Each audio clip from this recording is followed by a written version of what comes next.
Ain't no Ahoy, Monday. Buccaneer. Oh, like Victory Monday, bro. I got a job to do.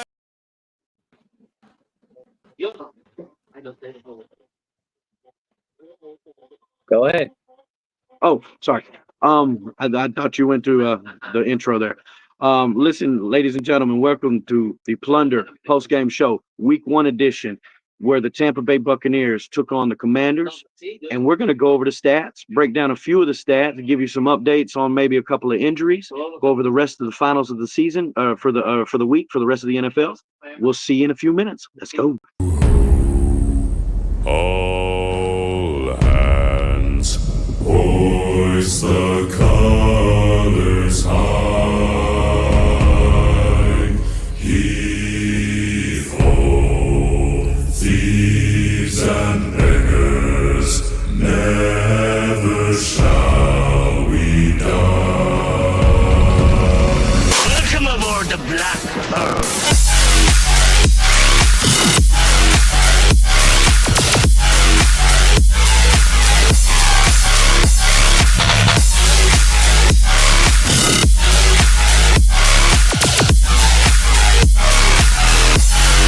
I got a job to do.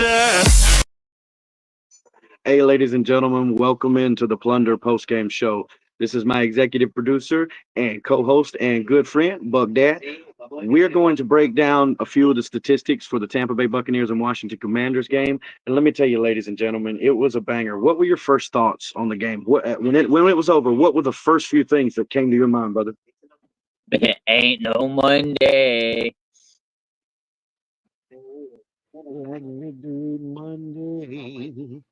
We done got another one. And that's all I'm going to say because we might have copyright issues. Nah, we gonna start this shit the first one. We got our first one.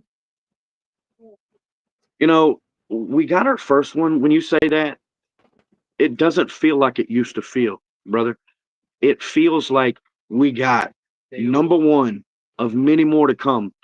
We didn't do what we hoped we would do, and what I hoped I actually called it a couple of days ago. I believed that they were going to come out and score a touchdown. I got high hopes when they went into the preseason game 3 and they had that drive. Now, we did drive the ball pretty well that first and second drive, but we ended up walking away with field goals, and I'm okay with. And the reason why I say that, stat of the day, it was the middle of the third quarter before the Buccaneers were denied scoring possession. They scored on their first 6 or 7 drives. Yeah, they were 6 for 6 on their scoring drive or on possessions. Yes, definitely. So for me, I think all in all, I didn't get the perfect score, but it's if you want to, I'm gonna grade the offensive performance right now. I'm gonna say an A minus. A minus. And it could be a B plus. And the reason why I say A minus to B plus, and I kind of dropped a little bit. Penalties were they weren't a big factor, but they were a big issue. When you get more than 3 or 4 penalties, that's a big issue. That sees a little cleanup. Now, back it up a little bit. This is only week 1, so that's not a huge issue. We've got plenty of time to clean it up. I'm pulling up something real quick so we can go over the stats for you guys. We had a fantastic. If we want to give rapid reactions, when you're coming out doing what we were doing, we talked on the Plunder on Thursday that one of the biggest questions that I had was how we fared against backups and rookie quarterbacks. Right. And we didn't look too bad. Jaden Daniels is gonna be the real deal. Like, he's gonna be a special guy. Jaden Daniels is the second coming of Lamar Jackson, in my opinion. Yeah, but can pass better. He can pass better than Lamar could. But and the thing is with it, we contained him the best we could. Yeah, there was moments he had his typical breaks, but scoring a couple times, but we were still able to keep the game far enough away that didn't hinder us. Right. Well, let's talk. We were talking about Jaden Daniels. Let's go over the Redskins' statistics for the game. And Jaden Daniels specifically, he was 17 for 24 passing, 184 yards. He had 7.7 yards per pass on the average. No touchdowns, no interceptions. This wasn't a sloppy game as it pertained to turnovers. He was sacked twice for 23 yards, so I was three short of my prediction, and his passer rating was 93.1. Now, here's the kicker. He only threw for 184 yards with no touchdowns. Well, how did they even compete? Because it wasn't a competitive game, but they didn't lay down and take it. And I respect that. And I didn't expect that from Dan Quinn either. His teams are not going to lay down and take it. They might get beat, but they're going to fight. And Jaden Daniels ran 16 times for 88 yards, 2 touchdowns. That's the difference maker in that guy's games. I mean, he had a good average. He's 17 for 24. That's a really good completion percentage for a rookie in game one. I don't care what anybody says. 184 yards, that's almost 10 yards a pass. That is really good for a rookie starting off. The 16 carries, he had 5.5 yards a carry. And again, as a team, they run for 138 yards, with Brian Robinson being the leading rusher with 12 carries for 40 yards. Their pass catchers, Austin Eckler caught the most passes with 4 for 52 yards. Brian Robinson, Zach Ertz, Luke McCaffrey all had 3 receptions each. All in all, it was a really solid football game from the front end to the back end. You can tell that this team in Washington is in rebuild mode a little bit. You can tell that they had a rookie quarterback, but you can tell that they're going to go somewhere. I believe they could vie for a 500 record this year. You still got to battle with the East, obviously, and Philadelphia pulled one out against Green Bay the other day. Dallas beat the Browns today, and we'll get more into the final scores of the rest of the games. But all in all, it was a good showing for the rookie. I give him a B+ on his first appearance in the NFL officially. I totally believe that kid's going to have a great future in the NFL. Now, let's get to the Buccaneers.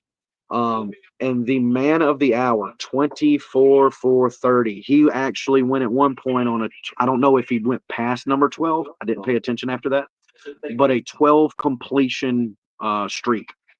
Baker Mayfield did. He was 24 of 30 for 289 yards. He had 9.6 yards average. 4 tutties, baby. 4. 1, 2, 3, 4. 4 tutties. He was sacked once for 9 yards. His rating, and I don't know what the perfect number is, but what is it, 146.4? 153. I thought it was 153. He had a 146.4. Think of Green Bay. Think of Green Bay last year. He did it. Oh, yeah. He damn sure did. In the running game, Bucky Irving actually had more yards than Rashad Wright. Rashad Wright had a tough day. He was stuffed up a few times. He had a few catches that really helped the offense out more so than the run. I want to say Rashad is exactly what I like him to be. He is that dual threat back. Bucky Irving, bro, he surprised the hell out of me more than I guess because I've seen him more than I expected. Well, he played. He didn't come in. I didn't see him until the second quarter. It was like the third or fourth drive. He come in, and it seemed like they were running Rashad a few drives, and then they run Bucky a drive, and then they run Rashad a drive, and then they'd mix it up, So, but here's the deal. I was just talking to a follower of ours, and while we're watching the game, or just as it completed, and I made a mental note in the first half when everybody in Buc Nation kind of felt like the run game was going to stand precedence. Again, 24 of 30. Okay. They did not focus on the run whatsoever in the first half. It was all about the pass. And the reason why, it's game planning. Washington defense on the front 7, as you can tell, let me give you the stat. Rashad White, 15 carries, 31 yards, 2.1 yard average. Okay. So his longest rush was a 15-yard rush. Bucky Irving actually had the longest rush of the day with a 31-yard rush.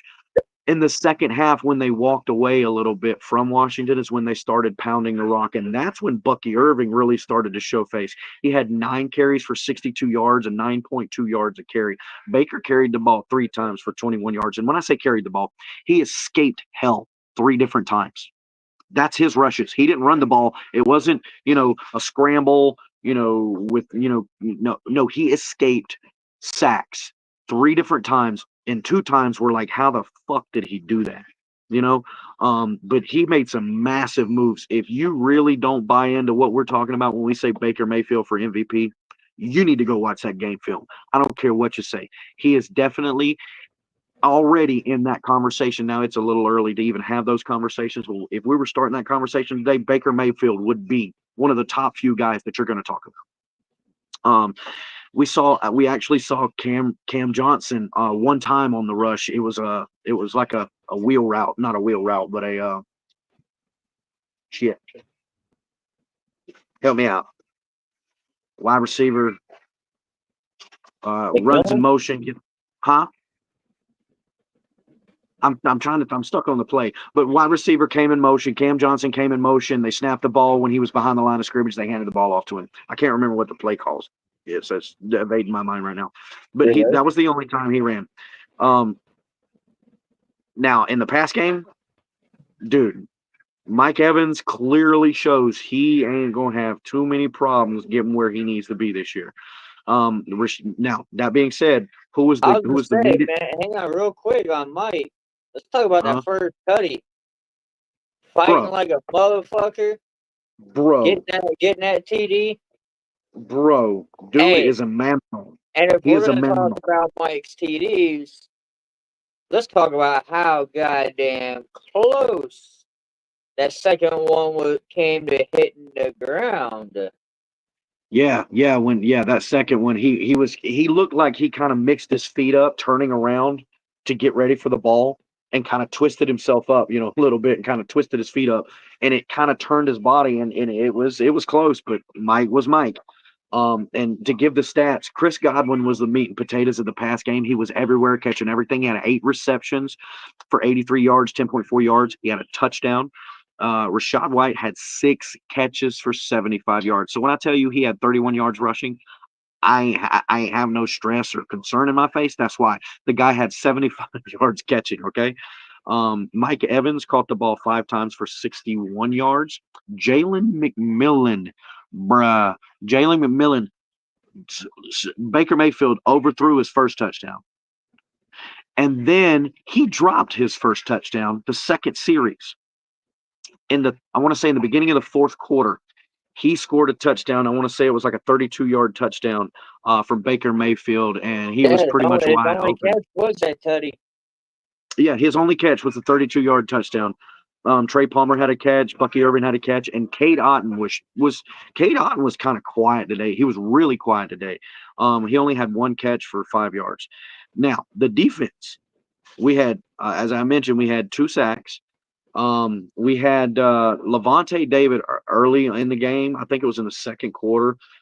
It might have been the third quarter. He was helped off the field, went to the locker room immediately after, but was seen jogging to the locker room, and it didn't see any limping, or anything else. So I don't think there's a major concern, but I'll just follow the page and I'll keep you posted as soon as anything comes out of it. If you follow the game, you've seen that he was involved in Savakia Dennis's sack. Yeah. He actually came back into the game. So he speaking of fine. They had mentioned it in the game, in the commentary, that it was just cramps, that he'd gotten IVs. Oh, it was an IV? Okay.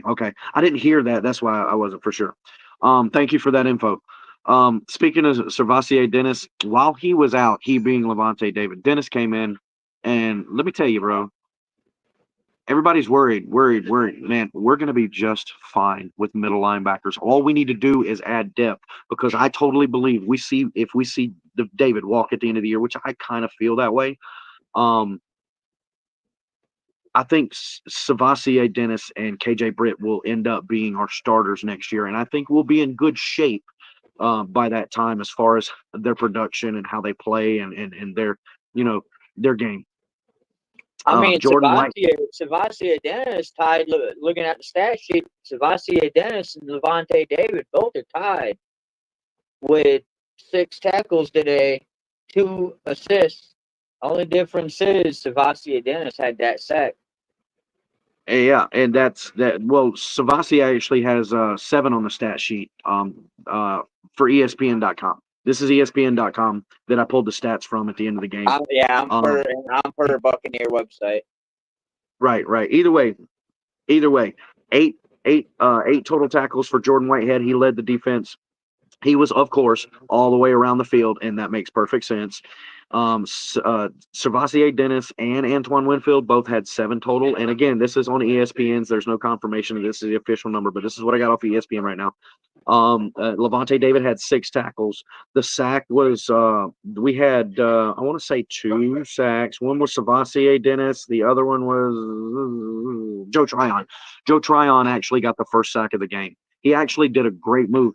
He come off the end, was a bull rush. He got the guy back on that push, on that bull rush. He used his hands to get around the edge, and he not only sacked the quarterback, he knocked the ball out. Unfortunately, the Commanders actually jumped on the ball. But all in all, we won the game 37-20. It was a clear, definitive win. It was also a clear message. And this is a segue to you because this is something you wanted to talk about, so I'm going to let you take the lead. It's a clear message to not only the Atlanta Falcon fans, the Atlanta Falcons, the Panthers, and the New Orleans Saints teams and fans, but to the National Football League and the national media. This has been our fucking division for 3 years, and until somebody takes it, it's still our fucking division. Period. I'm gonna say and the reason why we brought this up, it's gonna be our shit for 4 straight. That's all. And the reason why I brought that up is BucDad gave me a piece of information. I mean, we all knew the information, but he brought something up. What about Atlanta being the savior of the South to get the South from the Buccaneers? Hold on, time out. Talk about that. That. Let's talk about national media. Ever since we lost Tom Brady, calling every other team in the division being the NFC South champions. Last year, we were going to fall off. We didn't have Tom Brady. Yeah, we showed you. And then Kirk Cousins enters Atlanta. And what do y'all do? Oh, Kirk Cousins is going to get Atlanta over the hump. They have stability at the quarterback position. Oh, the defense, they signed a couple people. They're a real force to be reckoned with.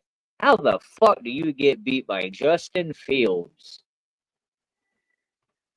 and the Pittsburgh Steelers? And Justin Fields didn't score any touchdowns. The Pittsburgh Steelers offense didn't score any touchdowns. Chris Bosworth was the man. The MVP of the Steelers game today was Chris Boswell, the kicker. Yes. So again, easily. How the hell are y'all gonna beat us for the South when y'all can't beat the Steelers and Justin Fields, who only scored 5 field goals? Answer me that. Answer me that shit. While you're taking the heel aspect, I will say one thing in their defense. And it's not necessarily in their defense, they're being the Atlanta Falcons and Kirk Cousins. That Pittsburgh Steelers defense played like the Pittsburgh Steelers defense we all know and expect from Mike Tomlin and J.J. Watt and those boys on that defense. They were balling out, and that has a lot to do with the lack of O-line, in my opinion. I think that's the weakest spot on their offense. And maybe that could have been the reason why Kirk Cousins had a bad day, but he also looked really rusty. The guy hasn't played in a long time, and he came off an Achilles. So, there's a lot of question marks in Atlanta, and I don't have anything else as a saving grace for them or the national media, because nobody but one person, and of course, if you're a Buck fan, you should know who that one person is in the national media that picked the Buccaneers that I know of. Oh, excuse me, Jamie, the chick Jamie on Good Morning NFL Good Morning Football. Yeah, she actually picked the Bucs to win the division. But, because she's a lot like, she reminds me a lot of Kay Adams, bro. She's a big Bucs fan. He's a huge Bucs fan. But Gerald McCoy obviously was the only other notable national media personality that that I personally noticed that picked the Buccaneers to actually win their division. So what you're talking about has a lot of weight, and I back it and support it. But again, we go to the game. What did they do? Now, I'm not going to call the Washington Commanders trash. They got a rookie quarterback. They're rebuilding. They got a new coach, new coordinator. Shit, they're a year into having new owners. So from that perspective, I got hopes for that team to be very competitive towards the end of the year, and really vie for a playoff spot, a wild card specifically, because I don't think they're going to get past Dallas or Philadelphia for that division. I'm gonna be blunt, bro. Forget how Philly played. Because I can see that dying down because Saquon gets injured every year. So you take him If out of the Saquon stays healthy, they're going to be dangerous. Yeah, dude. well, that is a Now that being huge said, their O line's now, going to have to be worked on. Yeah. Now that being said, that's if he stays healthy. Yeah. So I'm not gonna automatically hit the gavel for, Philly. They're not a lot. Can't say that shit. Dallas, yeah, okay, bro. You guys convincingly beat the Cleveland Browns. Congratulations. Right. Here's your Super Bowl. Yeah. You didn't show me shit. If Washington can continue to play the way they did today, absolutely, my man. And I totally agree with you. Will be your NFC East champs. This year? You're talking this year? This year. 2024. Wow. The way they played in week 1, bro, I have enough belief in that team, dude, because Jaden Daniels, I'm not going to say impressed me. I was impressed. He impressed me. Bro. We seen what he did in the SEC. We seen what he did in LSU. We see why he was the Heisman. But we're talking an elite defense he faced as well. That. No. Now they beat him, but they didn't allow him to translate his production into points, and that's the big key. Well, that was a lot of the problem that Bucs have had. Our elite defense that has also been known to give the booty up to backups and rookies. Jaden Daniels is that rookie. I agree. And if he plays like he did, mark my words, he plays like he did today, that's your rookie of the year. Oh, that being said, if he continues to play the way he did today, bro, his first NFL game, 2 rushing TDs, that's not bad. No, that's not at all. And he actually had 1 touchdown as a pass that was called back, remember? Yeah. On the penalty. All of that being said, man, can you really knock the guy? Not really. He did good. Like, in my opinion, he did good. I mean, what 184 and a 93 rating? Your first NFL game? Dude, that's really good. There's no doubt about that. You can't knock the dude for that swagger. Going over, moving on because we're not going to be on here long. The pregame and postgame shows are not going to be as long as our live podcasts that we do on Thursday nights. But what we're going to do is go over a few new news and notes across the NFL. One that everybody across the league is talking about: Tyreek Hill was arrested this morning in a traffic situation where he was arrested for reckless driving, correct? Man, he got cited for a moving violation. Now, let me just say, Tyreek Hill we need more details to it, but Tyreek Hill's a G, bro. Because as soon as I heard... The police chief actually made a statement and said that there will be a quick investigation on that situation. And we can talk more about it on Thursday, because obviously more info will come out by then. Yeah. But I'm going to just say this, and I said it this morning to the wife when the news broke. Tyreek Hill got detained at 10 a.m. By 4 p.m., this man put up 130 yards and a tutty. You called it too. Like, as soon as I seen You it, I called said, it "Man, having a good game. Hey, yeah." As soon as I seen it, I said, Tyreek Hill gonna have a ball ass game," and he did. Look, somebody else, a new place and a new face, new faces in a new place. Stephon Diggs and Joe Mixon showed that if C.J. Stroud played half as good as he did last year, the Texans are not only potentially going to win the South, but they might contend for the AFC Championship game. They played very good today. Now, that being said, they didn't go up against a powerhouse team in the NFL per se, but they played very, very well in their game. Sam Darnold, what I tell you about Sam Darnold, bro? What did I tell you? Sam Darnold showed out today. Look, man, every dog has his day, and today was Sam Darnold's day. Talk The to me biggest, next week. Talk to me the next biggest, week. Talk to me the week after. Let me see if the red-headed Jameis Winston fair can enough, be fair enough. consistent. Now, something that we all had questions about, but I'm a big supporter of the guy. The Tennessee Titans, the last time I looked at the beginning of the fourth quarter, were up. And they looked in total control, everything I saw throughout that game. And they played the Chicago Bears. Caleb Williams, their defense actually were winning that game the whole time. Yeah, hang on. While we're talking that, I watched that game a little bit. Mhm. How's everybody gonna call Will Levis that dude, that quarterback? And yeah, he's over here tossing fucking balls up in the air to avoid a sack. That Well, results it's in a not big six. tossing balls. It's not tossing the ball. It's a bonehead play, and that's his words. He actually got asked about it in the presser afterwards, or in the locker Well, room, yeah. and What he how the stated fuck that are it you was gonna a defend it? bonehead play. How you gonna defend that? You can't. You can't defend that. Exactly. Speaking But of plays, Caleb my highlight Williams reel got is the going to be dub in his debut. yeah. My highlight reel is going to come out here in a little while on the Plunder EST page. So keep a lookout. In that highlight reel, you will see a pass that was so Patrick Mahomes esque. Baker Mayfield played fantastic today. He's probably player of the week, in my opinion. Air player of the week. Easy. The FedEx Air and Ground player of the week, I guarantee you he wins that this week. Balled out. Best quarterback stats I've seen so far. Now let's get to the finals of the games. Right now, you actually have the Rams and the Lions playing on Peacock or NBC, but the Patriots beat the Bengals 16-10.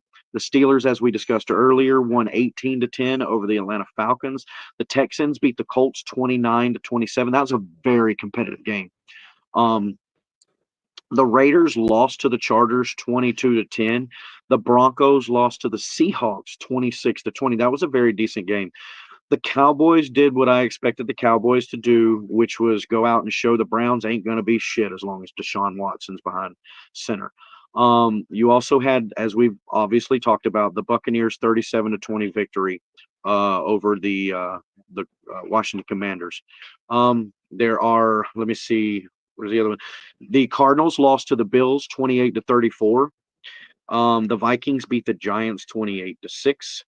The Panthers got snubbed by the Saints, which was gorgeous. And the aforementioned Tyreek Hill and the Miami Dolphins actually won their game 20-17 against the Jacksonville Jaguars.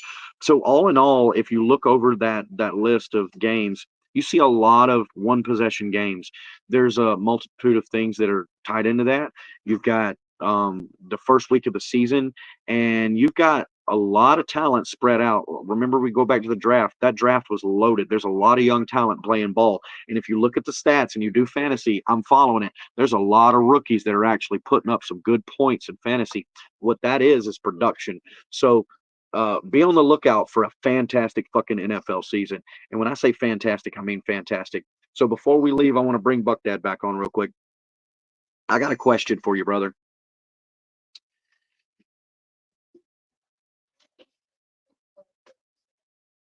Is Baker going to throw over 4,000 yards based off of what you saw today? Just what you saw today, nothing more. If you say you got to answer that question off of the assessment of this game, how do you answer that?